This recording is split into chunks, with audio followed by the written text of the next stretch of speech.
Today I'm going to give you 10 easy peasy steps to get your Authortube channel up and running right away. Make sure to download the free checklist that I have below that lists out all 10 steps and has additional resources in there for you.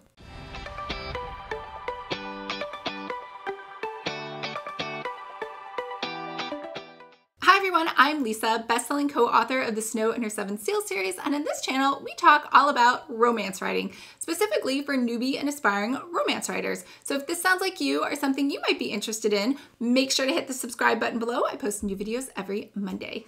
First, let's just take a step back and define what is Authortube. It is simply a YouTube channel run by an author who talks about bookish things such as her writing, craft, marketing, book releases, anything to do with the author community. Now, typically authors do blogs, and so those same blog topics are now making their way into a live video, or I guess I shouldn't say live, a recorded video that you can watch later on their YouTube channel. Although a lot of people do live streams and they do write-ins, which we'll get to. Now, today what I've done to make this super easy for you is one, you have a handy dandy checklist which you can download below for free. The second thing is I've split up this list. So the first part is just talking about hardware and software that you may need to see if you have lying around or need to purchase. And the second half of the list, we're going to talk about branding and content ideas so that you have material to put onto your channel.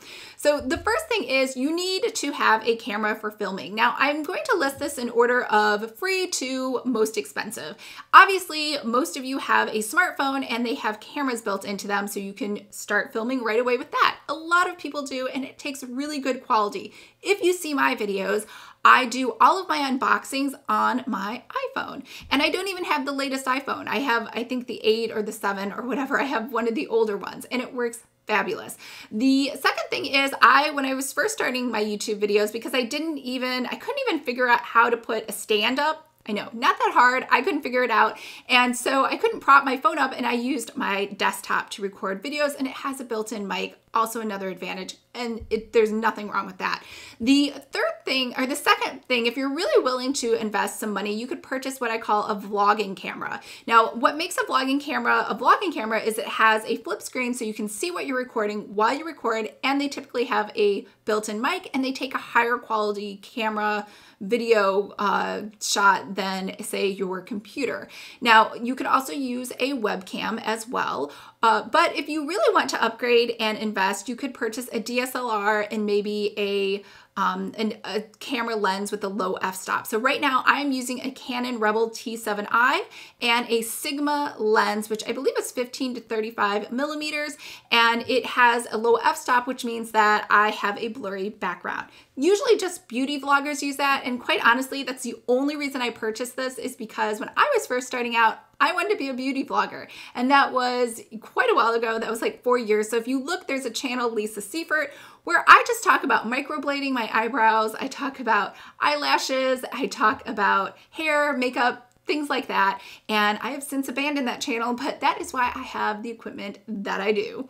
The second thing you're going to think about is your mic. So you need to have something to record your sound. Again, if you have a phone or a vlogging camera, they have a built-in mic. You could get a lapel mic, which you can hook up to either of those if you want to increase the sound quality, or I use a Blue Yeti mic, which I love, and I also use it because it works great with my computer when I do webinars, which I do quite frequently. Now, the other thing to think about too is you could get a wireless mic system, which is great if you were on the go. When I was doing fitness videos, that was perfect for me because I was moving all around and I didn't want to be mic'd up to something with a long cord, and this allowed me to do that. So when we get into content, you can think about if you need a wireless mic in the first place. The third thing you need to think about is lighting. Now, sunshine is free, but if you live in a place that isn't very consistent with sunshine, or maybe you work a 9 to 5 and you only can film at night, or you can't always film on the weekends, it's really going to limit your ability to take videos and make content. So pretty much the gold standard that everyone has is a Diva light ring. They're very affordable now. I think I have one from I newer, I can't say what it is, but I think it's only $80 and it's available on Amazon Prime.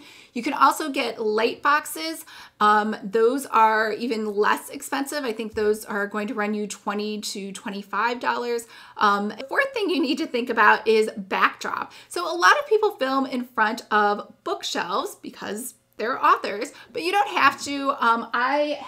This is new. I used to film in front of, I think, just a plain white background. And I think there was a computer behind me, and I have moved into a new apartment where I finally have my own office. So this is very new for me. And you know, you can do pretty backdrops. I think a lot of beauty vloggers will use the lights. I would say those kind of are out of style and have trended out. So I would not get those bokeh lights, especially if you're an Authortuber. Just skip it. Some people film on their bed, on their couch. You know, just find a nice area that has good lighting and isn't cluttered. So you don't want your dirty laundry and dirty dishes hanging out in the back while you are filming. The fifth thing you need to think about is video editing software. Now, if you have a Mac, then you have iMovie, and that is free. I don't know what comes on PCs because I'm not a PC user, but there's probably something equivalent. Your phone has a lot of free apps if you are taking video on your phone and going to edit it there. The other thing too is if you take everything in one shot and your entire video is perfect and it doesn't require any editing, then you can probably just upload it as is. Now, even if I did take a perfect shot, which rarely happens, then I do like to add words to my videos so that I can point things out. I can make sure that people pick up on different things that I want to emphasize. And for that, you need software. You can use iMovie. Right now, I use Adobe Premiere, which is pretty expensive. If I were to go back and start over again, I would use Filmora. Filmora is amazing. It does very high quality video. It has animations in it, all those things that kind of look cool and flashy with the text. And it has those in templates, so you really don't have to learn how to do it. It basically just kind of works like Canva if you know how to use that. So that is middle of the road. You buy a license for that, and then you buy different templates for, you know, animation, text effects, or video effects that you want to have inside of the videos that you're editing. So if you are interested in Adobe Premiere, I do have a full tutorial on how I edit a video from beginning to end. Now that's pretty long, it's 40 minutes, but it's going to show you how to do a picture-in-picture, how I add text and everything else. So then you can decide for yourself if you would like to purchase Adobe Premiere, and I will leave a link to that video below. Now, the other thing, now that we're done with software, is you need to start thinking about content. So the first thing is you're going to have to pick a theme for your channel. So my channel is all about romance writing. I picked my theme based on genre. Some people have channels completely based on the fact that they're really funny. You know, I think Brooke is hilarious. I love her channel. She's super entertaining, even though she still talks about craft and everything else. She puts a nice, happy-go-lucky spin on that, and that's why I subscribe to that channel. So the other thing is posting frequency. So I post new videos every Monday. Sometimes I do extra videos because clearly I have a YouTube addiction. But if you say you're gonna post every day on Monday, then you better make sure you post every day on Monday. Otherwise, people will consider you unreliable, or they may just think your channel is out of business or you've abandoned that channel and they may unsubscribe. So what I would do if you're just starting out is maybe don't commit to a posting schedule and just say, be honest and say, I will try to post videos once a month. It may happen, it may not.